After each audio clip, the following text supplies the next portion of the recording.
Imagine a woman so powerful that entire senators trembled when she smiled. A woman whose beauty was both her blessing and her weapon, and a woman whose name, whispered in Rome's marble halls, meant danger, desire, and death. Her name was Valeria Messalina, and history calls her Rome's most perverted empress. She ruled not with armies, but with temptation. She turned lust into law and passion into punishment. And what makes her story terrifying isn't just what she did, it's how she did it, while the most powerful men in the world fell at her feet. So before we dive into this world of secret chambers, deadly affairs, and royal betrayal, make sure you hit like, subscribe to Dark Pages of History, and brace yourself, because the line between pleasure and power is about to disappear. Now, let's go back to the beginning, to the young girl who would grow up to seduce an empire. Valeria Messalina wasn't born a monster. She was born into perfection. A noble Roman family, golden marble halls, tutors teaching her poetry and politics before she could even write her name.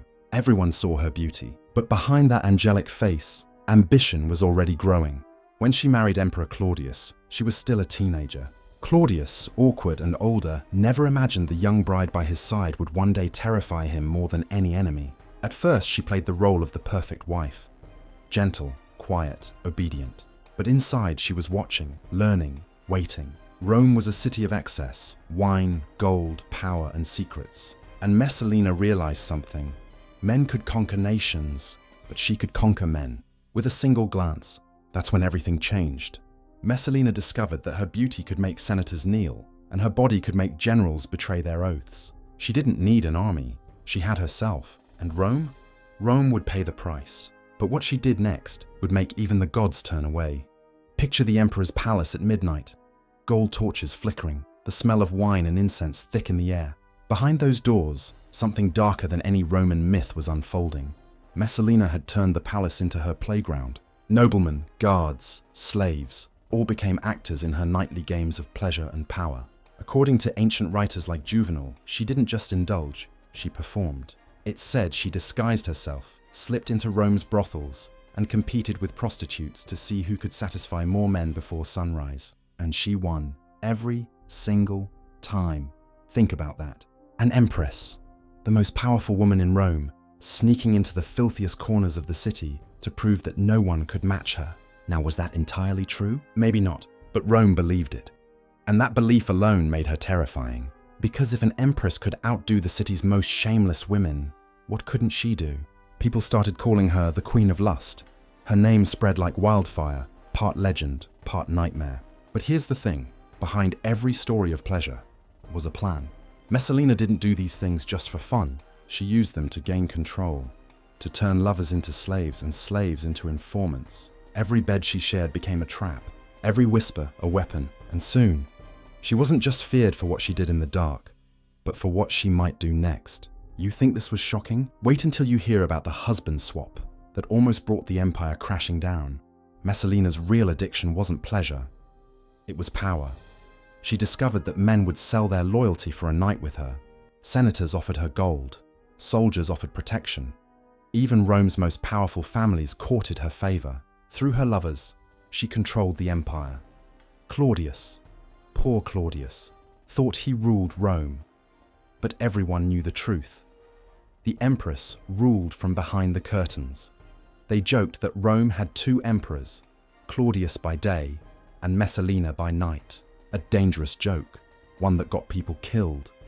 And when she wanted someone gone, a simple whisper in the emperor's ear. He insulted me. By morning, the man would be executed. Power had made her unstoppable. Pleasure had made her reckless, and soon, her two favorite vices would collide. In a scandal so wild, even ancient Rome was speechless. Messalina met Gaius Silius, a man too handsome for his own good. He wasn't just her lover, he became her obsession. Together, they plotted something so outrageous it defies logic. While Claudius was away, Messalina married Silius. Yes, you heard that right. The Empress of Rome married another man, while her husband, the Emperor, was still alive. It was an act of insanity or supreme arrogance, the kind of move only someone who thought she was untouchable would make. The wedding was real. Witnesses, priests, garlands, everything. They even celebrated publicly as if Claudius didn't exist. When news reached the emperor, he thought it was a joke. Messalina wouldn't dare, he said.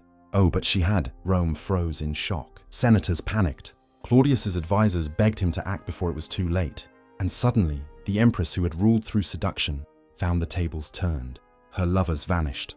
Her allies betrayed her. The same whispers that once brought her power now sealed her doom. But even at the end, Messalina refused to believe it. She thought she could charm her way out again. She always had. She didn't realize her final lover had already signed her death warrant. The orders came swiftly. Guards stormed her villa. Messalina tried to escape, running barefoot through her gardens, begging servants to hide her. But this time, no one helped. When they found her, she wasn't the powerful empress anymore, just a terrified woman clutching her pearls, her world collapsing. Claudius hesitated. Part of him still loved her, but his advisors insisted if he spared her, Rome would never respect him again. Messalina tried one last trick, sending a message begging for mercy. But before it even reached the emperor, her executioner had arrived. They gave her a choice: take her own life or be killed. Even in death, she hesitated.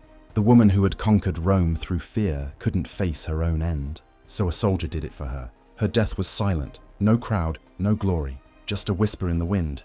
But her story? That would echo through centuries. After her death, Claudius banned her name from every monument. Statues of her were smashed, her memory erased. But history, as we know, loves a scandal. Writers like Tacitus and Juvenal turned her into a legend, a warning, a symbol, a nightmare. Was she truly that depraved? Or just the victim of men who couldn't stand a woman wielding power her own way? We may never know. But what's undeniable is the legacy she left behind. Messalina became the face of Roman excess, the woman who could have had everything, but wanted too much. Her story reminds us that lust, power, and politics make a deadly mix, one that can build an empire or burn it down. History isn't just written in dusty scrolls or carved into stone. It breathes through the whispers of the forgotten, the sinners, the lovers, and the betrayed. The story you just witnessed is not just about power or lust. It's about how far humans will go when the world bows to temptation. Messalina's tale is a warning from the shadows of Rome. Power gained through desire burns twice as fast, and the ashes it leaves behind stain every name it touches. But still, stories like hers refuse to die, because they show us something uncomfortable: that history is not made by heroes alone. It's made by those who dared to sin, and those who dare to survive it. If these walls of time could speak, they'd whisper 1,000 more stories, darker, stranger, and more human than anything written in your history books. And that's what we uncover here: the hidden corners, the forbidden truths, the pages torn out of history because they were too dangerous to read.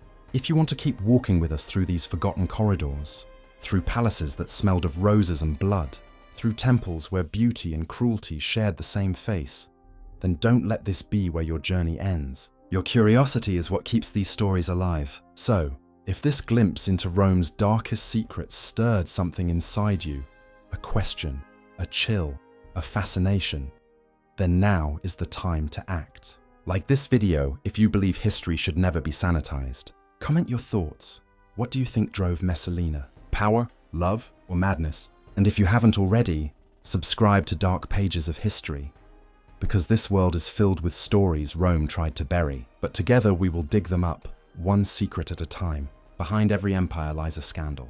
Behind every crown, a betrayal. And behind every legend, a truth darker than myth itself. So light your torch and step carefully, because the next story we uncover may change everything you thought you knew about history.